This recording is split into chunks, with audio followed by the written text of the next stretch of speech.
Welcome to the Celebrity Estates Wills of the Rich and Famous podcast. In this podcast, we break down high-profile celebrity estate planning cases for advisors and their clients. Most celebrity estate catastrophes are based on the same issues that everyday people face, just with the volume turned up.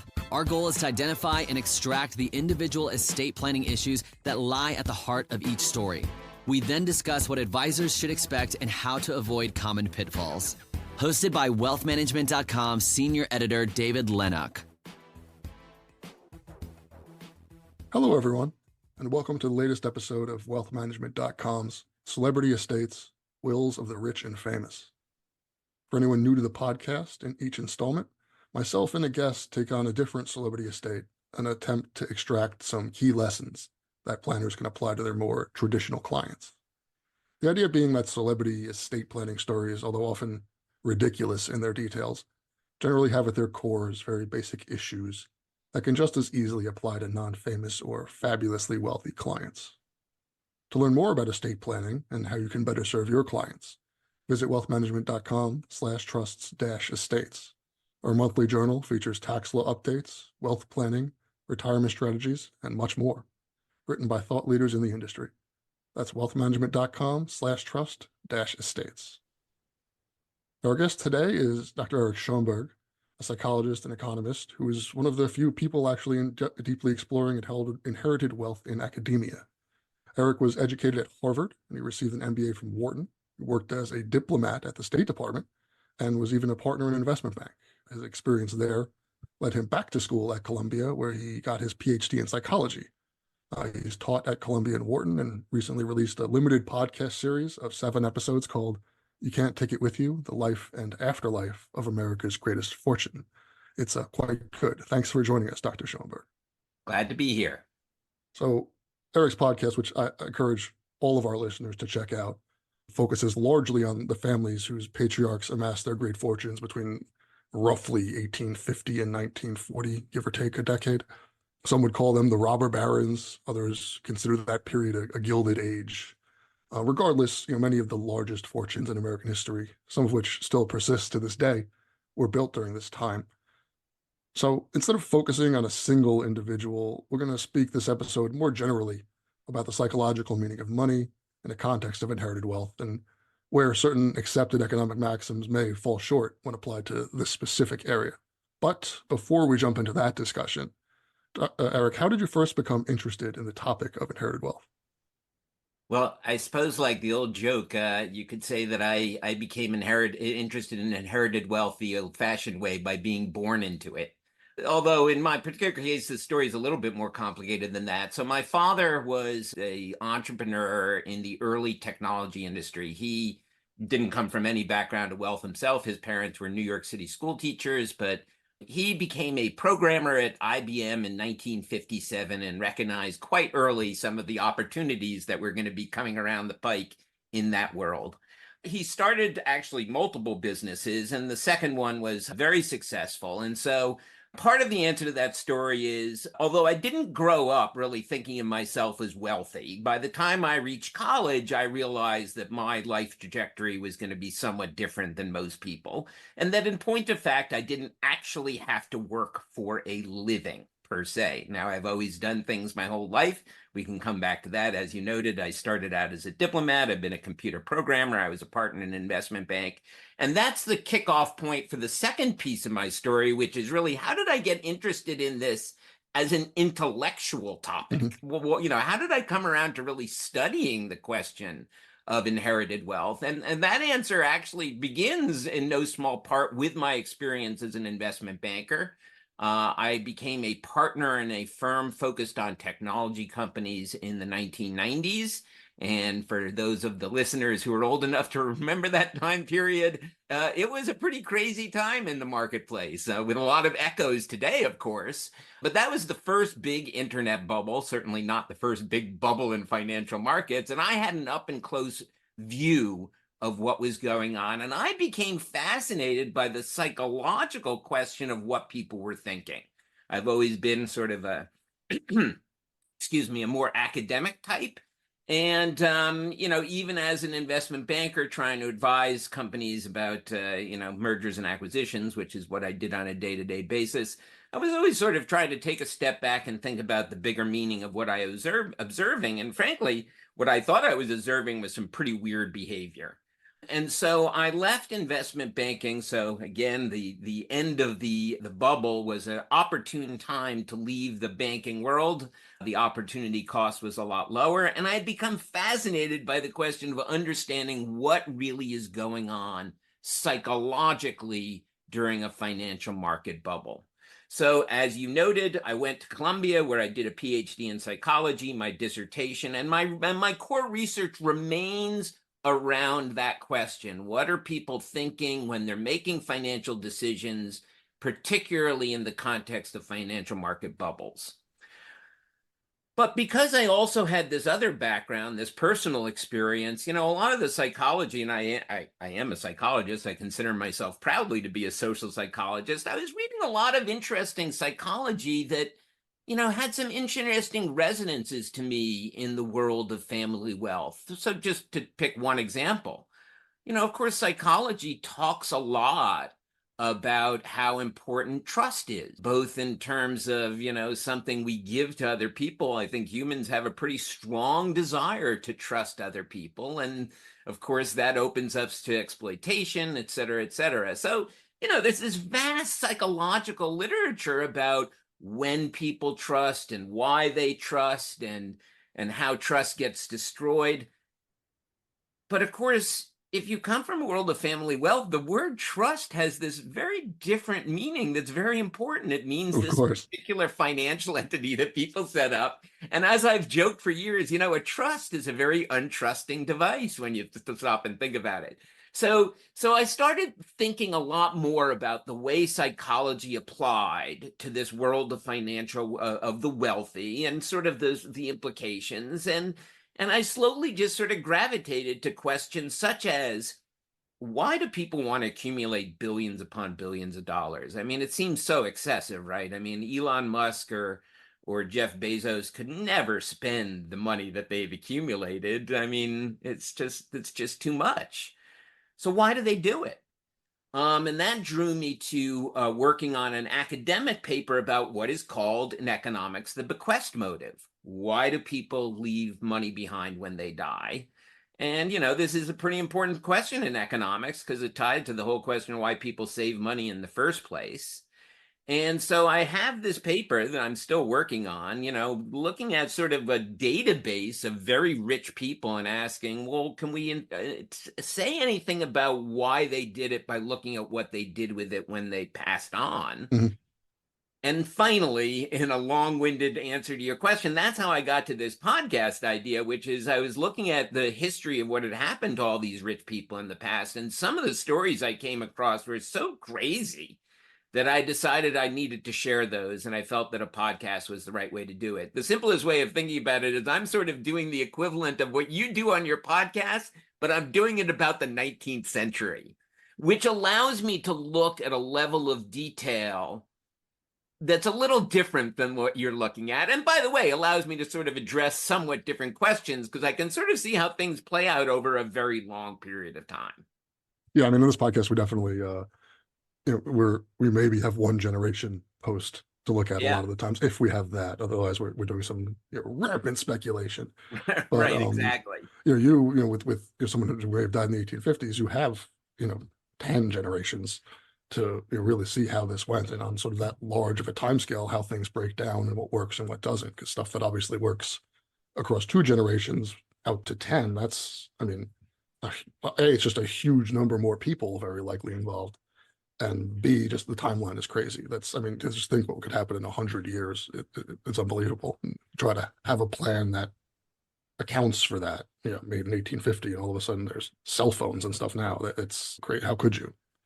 Well, you're exactly right. And there are some sort of ancillary topics that this draws you into. I mean, one, for instance, is I am fascinated, as I said, these are the celebrities of the 19th century. I mean, these were, the equivalents of Elon Musk. And really, I'll go further because in the 19th century, they were the rock stars of the time, these rich people. And part of what I find so interesting is almost entirely forgotten today. These names nobody knows today. That's kind of an interesting observation to make about, what the meaning of money is in the grand sweep of time is. Mhm. And then secondly, related to your point about the role of time. Yeah, I mean, I've gotten very interested in even deeper questions, like going back and looking at, I mean, I do tell some stories outside that time frame. I tell a story about the famous story in England, an estate that was left around 1790 something or other. But in terms of my research, I've started going back and looking at the Romans and the Babylonians and really asking questions about how did they think about inheritance? One of the questions I pose in the podcast at the beginning, the podcast is called "You Can't Take It With You," and of course we do sort of modern people think, oh yeah, that is true. But there was a group of people who thought you could take it with you, and that was the ancient Yeah, Egyptians, more than one, right? Yeah. right? And so what did they do with their vast wealth? The pharaohs, they buried it with them. I mean, just ponder how rich the kids of the pharaohs would have been if their parents hadn't buried all that wealth with them, that they passed it on the way we sort of think they should have. And Yeah. that's the last piece, which is But I I am a mean, psychologist, and the role that social norms play into this, our beliefs about the way things should be, are far more influential than I think most people would recognize. yeah, I mean, meanwhile, you mentioned some of those, robber barons who were hyper wealthy and now we don't know their names, but they passed their things on. But some of those pharaohs who didn't, we still know their names. So there's definitely a give and take to that. Well, ironically, of course, the pharaoh who's most famous of all, King Tut, Tutankhamun, I mean, the only reason he's famous is precisely because he was so obscure as a pharaoh that nobody actually managed to rob his grave. The only known plundered grave of Egyptian antiquity. It's remarkable because he was just such a non-entity as a pharaoh. So in reading all of your research that you sent me and then listening to your podcast, I noticed that I kept coming back to these two sort of conjoined or maybe not conjoined, as the case may be, ideas of money and happiness. Yeah. Because I feel like that's a lot of what we can boil, if we had to boil like a vast amount of academic looking at this down to just a couple of things. It's money versus happiness and what the relationship is. Do you mind sort of expanding on that? Yeah, I mean, absolutely. As I joke when I teach my classes, look, I mean, happiness isn't necessarily the only goal people have in life, but for most people, it's a pretty darn important one. And, it would seem logical. And by the way, it does go back to the way economists think about the world. They basically say, look, people seem to spend an awful lot of time, trying to get more money. If we assume people are not completely irrational, and economists like to make that assumption, then presumably they're doing it because they think it's going to make them happier. And we're back to, if you take economic theory literally, it does have a clear prediction, right, about happiness. It basically says the happiest people in the world are going to be those people who can spend all they want without having to working for it at all. In other words, people who inherit large amounts of money, they should be the happiest people on the planet. And, I suspect your experience is not that different from mine, which is I'd be so much. hard pressed to make that argument, right? And like, let me be clear, I'm not saying money isn't good. I mean, I think money has all kinds of beneficial aspects to it. But that pure argument seems so obviously fallacious that we ought to take a step back and think a little bit more deeply about this connection. And so, this paper I have written called Inherited Wealth and the Psychological Meaning of Money is basically about exactly this. It's like, all right, I do believe money makes people happier. In fact, I'll go further and say, I think there's increasing evidence that there is no real satiation point. One thing you'll often hear is people say, oh, money will make you happier up until an income of X. And that X has changed over time and different people have different views, but then they'll say, but above X, it doesn't have that big an impact. And the answer, of course, is, well, it doesn't have that big an impact, but does it ever stop? And I'm not sure that it ever does stop, okay? However, you got to take a step and ask yourself, why? What is it about the money that's driving the happiness? And that's the question I ask in that paper. And I do think partly this is also my own personal experience. Look, for the average person, this is all really just sort of very philosophical and not particularly important. It may well make sense for the average person to try and aspire to more money and have more money. Having more money is going to make him happier. But we're back to this experience of this unusual world and unusual experience of people who inherit money. For these people, the problem is not about affording stuff with the money. It's finding meaning with the money. And that's where things fall apart. Money is not just about buying stuff. Money has all of these important connections to meaning. Yeah, and I think in inherited wealth, in the inherited wealth context, that's important to really point out, right? Because important. A lot of these economic theories, it's compared to working for $1. So and let I'm me making go this money, so I have to. It's less stressful for me in terms of having to work. But the most important point for your listeners, to the extent that they're really trying to think about this issue, is the meaning of that money is very different for the person who made it than it is for the person who's receiving it. And that is very difficult for that person who made it to appreciate, how different that meaning is and what the implications of that difference in meaning are. So, yeah. And I think that's basically where people, again, if you ask the average person, and believe me, I've looked, there's obviously research around this. I mean, of course, the average person thinks that inheriting money or being given some big chunk of money is going to make them happier, for that matter, winning money in the lottery, right? Because there's they're thinking about the practical impact of, well, you have more money, that's got to be good. But they're not thinking about how that event itself is going to affect the meaning of that money. I mean, for instance, there's great research that's done by a friend of mine who used to be at Columbia Business School, showing that when people inherit money, this is often a mixed emotion event. Again, in other words, it's not just a happy event. You've inherited money, because guess what? When you inherit money, somebody you love has just died, right? So, the research shows, well, sure enough, it is a mixed experience, right? And now start thinking about, okay, so already you're getting this chunk of money, and already there's this kind of negative meaning attached to it, right? Because why do you have it? And by the way, again, I could go on and on. This is also why, the more money you have, ironically, the more problematic the meaning around it may be. So you look at somebody like Doris Duke, fascinating story, right? I mean, she was the richest girl in the world. Why was she so rich? Because she had no close relatives. She was really alone. Well, guess what? That's how the money gets concentrated, when you're alone.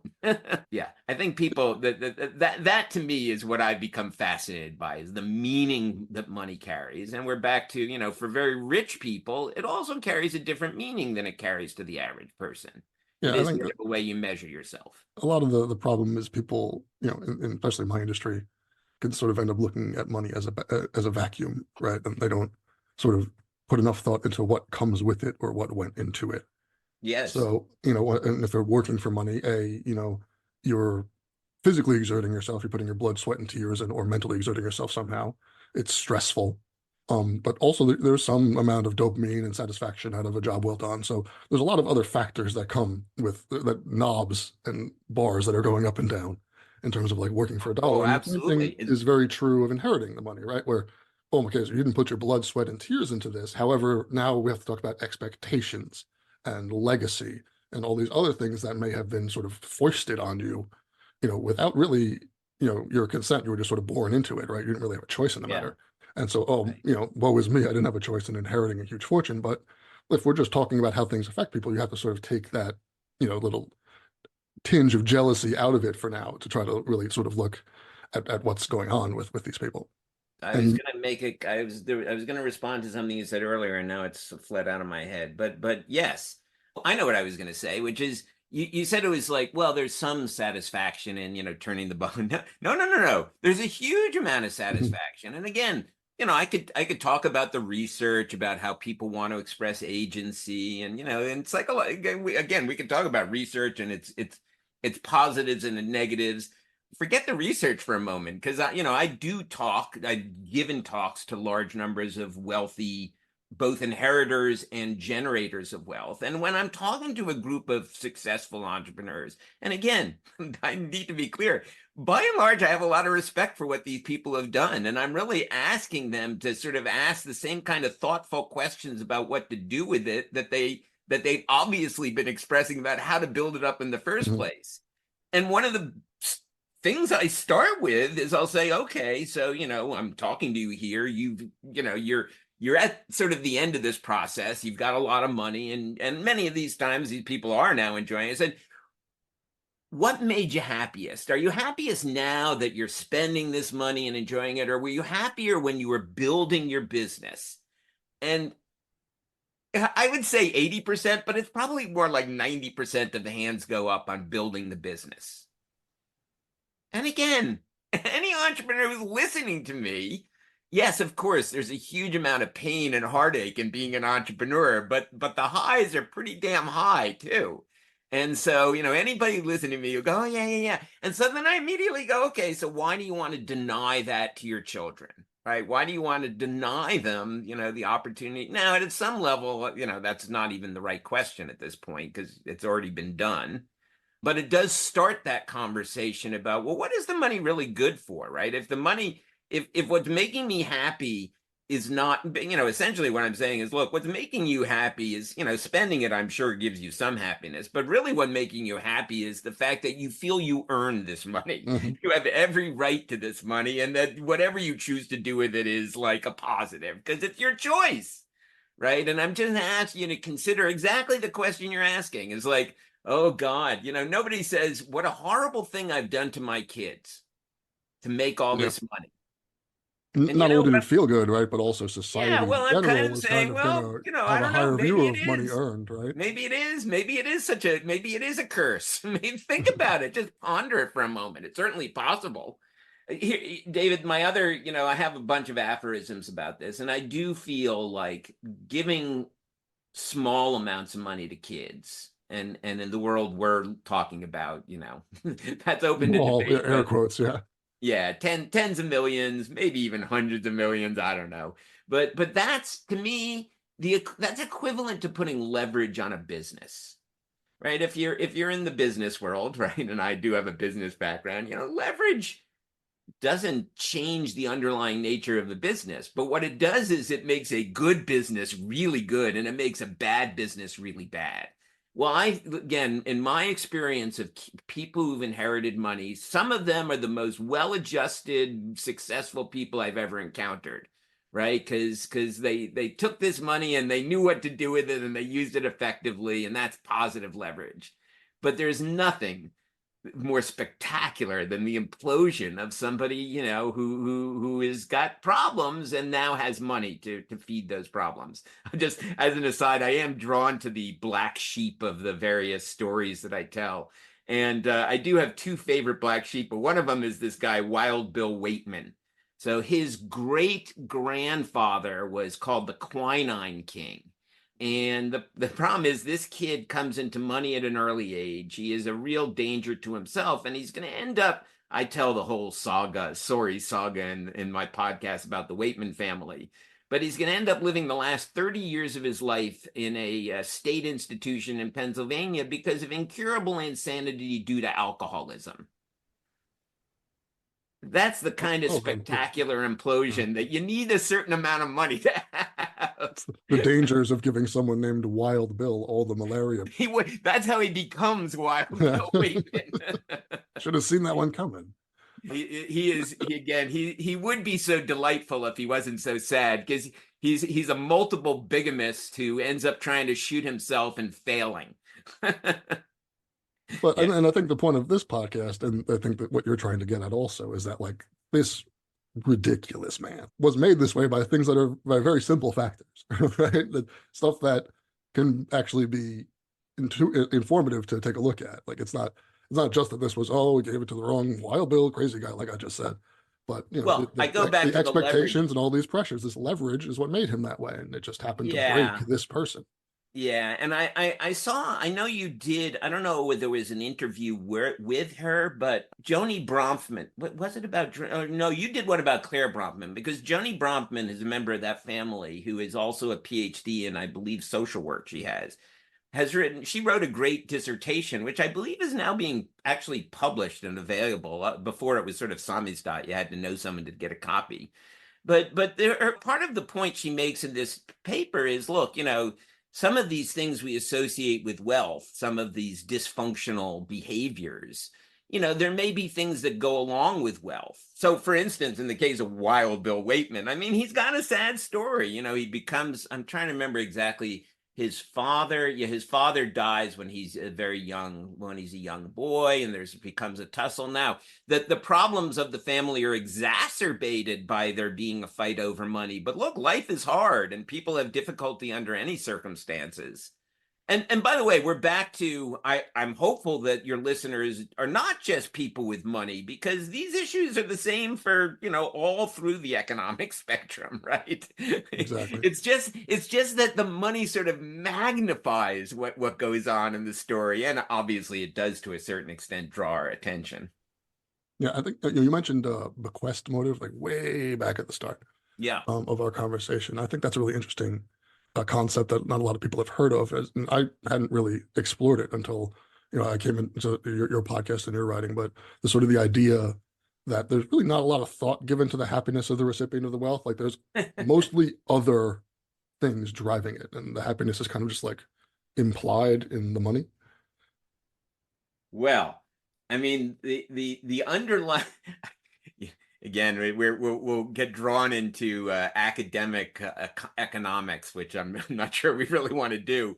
But my joke is the problem is, it's sort of like the old theory that the sun revolved around the earth, right? The Ptolemaic world. Well, the problem with that theory is there's all kinds of weird things that happen up in the sky that are awfully hard to explain with that theory. And what they would do, in this ancient times, is they would add these sort of fancy little twists and turns to what they were saying to sort of line things up. So the bequest motive is an economist attempt to make sense of a world that makes no sense to them. So we go back to, why do people save money in the first place? Well, the theory that they came up with in the 50s was, and again, there's some sense to this theory. Look, why do most people save money? Most people save money when they're young, okay, in order to retire when they're old. I mean, we can add some bells and whistles about buying a house, this, that, or the other thing, but that's the major thing that's going to go on. People save money into a retirement account, and they spend that retirement money down when they're old. Well, if you have a growing population, you'll have growing wealth. And lo and behold, economists said, oh my God, we've come up with this theory that explains economics.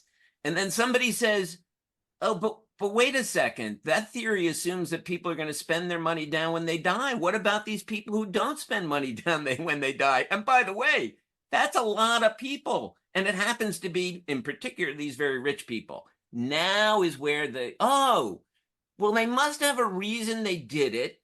That's the bequest motive. And you put it perfectly, which is, okay, you said maybe this is an after the fact rationale. That's what I'm saying is, but that's not the way economists see the world. They assume people are rational. If you accumulated this huge amount of money, you must have had a reason to do it. That's the bequest motive. The problem is, you're exactly right. When you actually look, and this is what I was doing with what people, let me give you a good example. In fact, this is one of the most important things to think about in terms of estate planning. You have multiple children, okay? Should you leave your money to them equally or not? Now, I will tell you, and I assume this comports with your own experience, the data suggests that about 2/3 of Americans who have an estate and have multiple children leave it to them equally. In economic theory, this is very difficult to explain, because to an economist, if what you're trying to do is make your kids happy, we're back to that connection between money and happiness, because after all, why would you leave them the money unless you think it's going to make them happier? And if that's what you're trying to do, you should leave more money to the kid who's going to get more benefit from it. So you should divide your money up depending upon, for instance, how much money they make. If you have two children, one of whom is a nursery school teacher and the other one is an investment banker, give more to the nursery school teacher. That's economic theory. And by the way, there's a lot to be said for that theory. Yeah. I'm telling you, if you have multiple millions of dollars and you got one kid who's a big time investment banker and the other kid's a nursery school teacher, why wouldn't you leave more money to that other kid? But the fact of the matter is, even in that circumstance, the evidence suggests very few people do it. So we're in this question of, well, what are they doing now? Now we're in the world of psychology. I mean, I think this is where economics starts to fall apart, is they want to come up with simple rules that make sense. And humans are much more complicated. I mean, here's something that makes absolutely no sense to an economist. And one of my favorite parts of some of my stories, I tell the story of this guy, Mark Hopkins, who dies in the 1870s. And because I can tell the whole story, I see what happens all, over the next 60, 70 years. And repeatedly, what's going to happen in this story is people are going to be, they're going to get this huge amount of money and they're thinking about what to do when they die. They don't ask the question an economist thinks they should have already asked, which is, why do I have the money in the first place? Who do I want to help? The question they ask is, who do I want to make sure doesn't get this money? Mm-hmm. Yep. I mean, again, to an economist, I don't even know what they would make of that. To a psychologist, it's funny because it's so human. The idea of asset protection, right? Just that's sort of a crazy. And we're back to meaning, because that money is not just, I mean, partly that's saying, I don't want this person to, get some happiness out of it. But I think in that case, it's much more, I'm trying to express an opinion here. Mm-hmm. And this is a very forceful way of expressing that opinion. Yeah, and I mean, that's also where the sort of, what you were talking about before about giving the kid who makes less more of the inheritance than the kid who makes more. If we're talking about just money in a vacuum, that makes perfect sense and should work every time. Yeah. However, often there's much more than that involved. It's, it's a view of how much I got is how much my parents love me. Absolutely. And now all of a sudden you've got this immeasurable extra stressor added to it. And it's like, well, and then plus the addition of just as a lawyer, what does equal actually mean? But that's yes, great question. Yeah. By the way, not just as a lawyer, to a psychologist too, because I'm fascinated by this question of, why, what is equal and what why? Is fair, what is it about this particular situation? So I'll tell you, there's a lot of research on how people think about social comparison, who should get what in the laboratory. And if you just sort of bring two strangers together into the lab, I teach the class I actually teach is on behavioral game theory. And, we have this game where we bring people in the lab and basically, if you bring two random people together in the lab, in a lot of situations, they think an equal split is fair. All right. Now, again, in my business, for instance, I don't give an equal salary to everybody, right? What's the difference? And I find it fascinating that in that completely anonymous situation in the laboratory, people like equal splits. But in this incredibly intimate connection to the family, we like equal splits too. It is not at all obvious why these two situations are viewed similarly. And I find that is a piece of psychology I'm really interested in. And by the way, as a piece of advice, and again, I assume this comports with your own experience, if I were a lawyer advising somebody, I would say, look, if you want to reduce the likelihood that there is a lawsuit after you're dead, give it to everybody equally. Unequal divisions lead to conflict. You can make a decision whether you care about that or not, but I do think it's true. And I find that interesting too. Yeah, I think that's one of those things where you can use it as a rule of thumb, but again, not always, right? Because not always. I've seen enough situations where you have three kids in the business, one came in late, one's been there since the beginning, they get it all equally. All of a sudden, like, wait, why did he didn't deserve as much? I built it. Absolutely. So there's so many different strange variables that, And I guess that's what you're trying to point out, right? That Yeah. this when And economics theory, which is thinking about like just money flows, yeah. from one bucket to another. And okay, then once you actually put in complex emotions and intertwined relationships, it completely just explodes the whole thing. Well, and it goes back fundamentally to what people perceive as fair, Mhm. right? In a lot of situations, we think it's fair. And again, anybody who's ever been a parent knows you want to guarantee conflict with your kids. Like one kid gets a slightly bigger scoop of ice cream, right? Yeah. I mean, think of how obsessive kids are about fairness at that level. But there are lots of other situations, for instance, business, where we think fairness is more about equity. You should get what you deserve. Somebody who works twice as hard deserves twice as much. Once again, as a practical matter, I'm fascinated by fairness. As a practical matter, I think the reality is humans can accept a lot of different things as fair.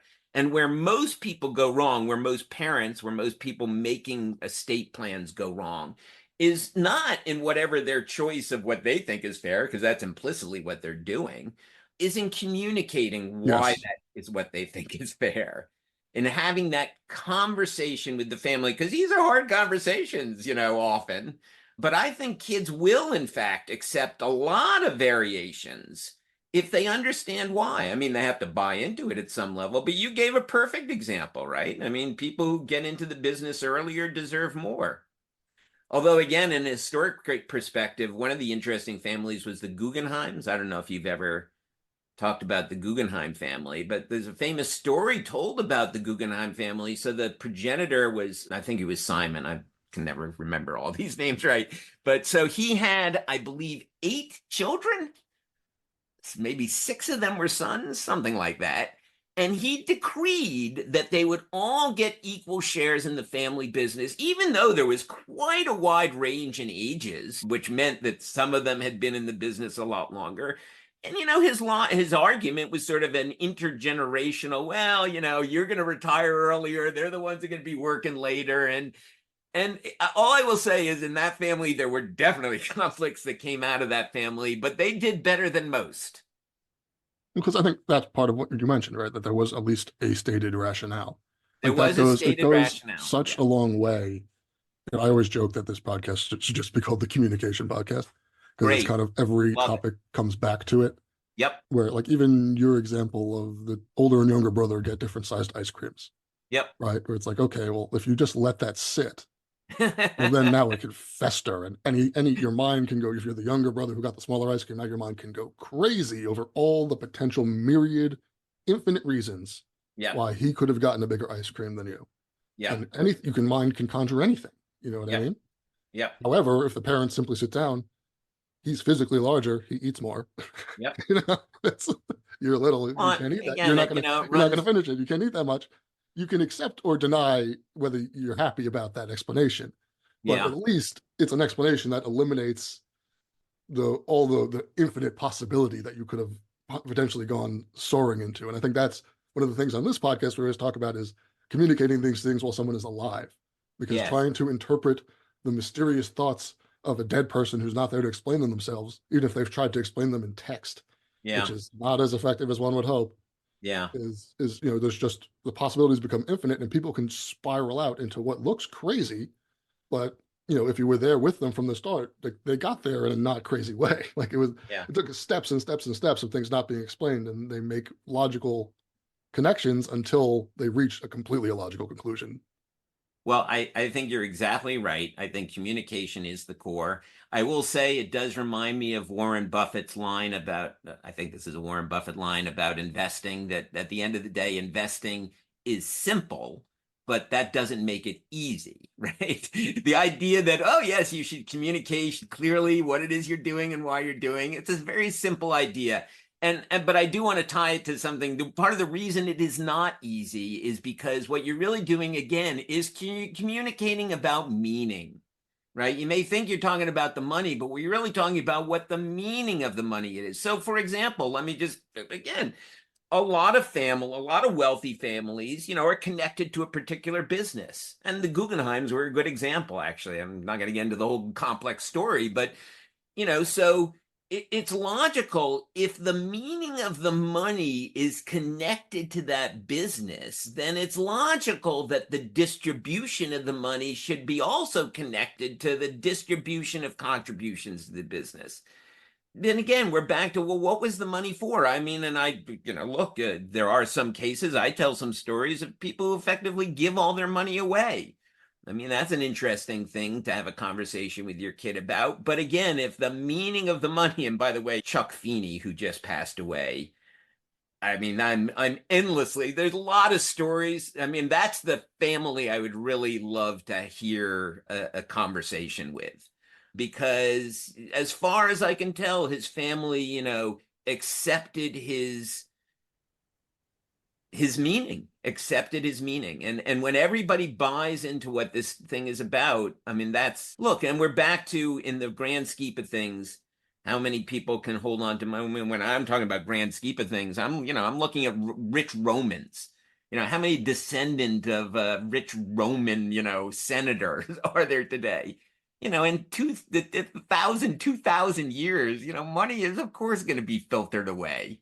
At the end of the day, what are you left with? You're left over, well, what was the meaning? What was it used for? And we're finally back to, and I end my podcast, which is not a bad topic to sort of drive towards an ending here, about the role philanthropy plays. I mean, I do think at the end of the day, there's no better use for the money, because again, another one of my aphorisms, when you give money to a cause you believe in, you feel good about yourself and other people feel good about you too. And if that's not a win-win, I don't know what is. Mm-hmm. So, and again, look, I will fully acknowledge that I am a little unusual, and I think it does relate to my own background and whatever it is. I'm just not that interested in material stuff. I live pretty comfortably, but I'm not buying big luxurious yachts or anything like that. And so, it seems logical to me. It's very logical to me that I get a lot of satisfaction out of helping people and organizations that I believe in. And, if you sort of link all of these ideas together, that you can leave money to kids, but you can't really, you can give them the money, but you can't give them the meaning associated with that money. Really giving a good chunk, if not the vast majority of these vast fortunes away, is probably the best use of it. And honestly, I think what most of these people are choosing to do, because I think they have come around, and again, this is not it's hardly novel to me and, hardly new idea. I'm sure it goes back well beyond Andrew Carnegie, but Carnegie wrote this famous essay in 1888 where he said, of course, he was a very self-confident guy. He said, it's beyond dispute that leaving large amounts of money to your kids is not going to make them happier. Why would you possibly imagine doing it? I think he oversells the idea, but I think there's something there, and I think sort of a lot of people have come around to it too. Well, that is about all the time we have for today. So I'd like to thank Eric Schoenberg for coming on and helping us at least start to unpack a massive topic, much larger than we usually tackle on this show, actually. And I think doing a pretty comprehensive job of it. Thanks so much, Dr. Schoenberg. Really appreciate the conversation. And for our listeners, remember to check out Dr. Schoenberg's podcast, You Can't Take It With You, The Life and Afterlife of America's Greatest Fortunes. It's a lot of fun. Listen, there's some very interesting voice acting in there. I will say that when I first listened to it, I was jealous. So if you like this show, then you will certainly like his show as well. And for all our listeners, I'll see you, or I guess you'll hear me, on the next episode of Celebrity Estates, Wills of the Rich and Famous. Thank you for listening to the Celebrity Estates Wills of the Rich and Famous podcast. Click the subscribe button below to become notified when new episodes become available. The information covered and posted represents the views and opinions of the guest and does not necessarily represent the views or opinions of WealthManagement.com. The content has been made available for informational and educational purposes only. The content is not intended to be a substitute for professional investing advice. Always seek the advice of your financial advisor or other qualified financial service provider with any questions you may have regarding your investment planning.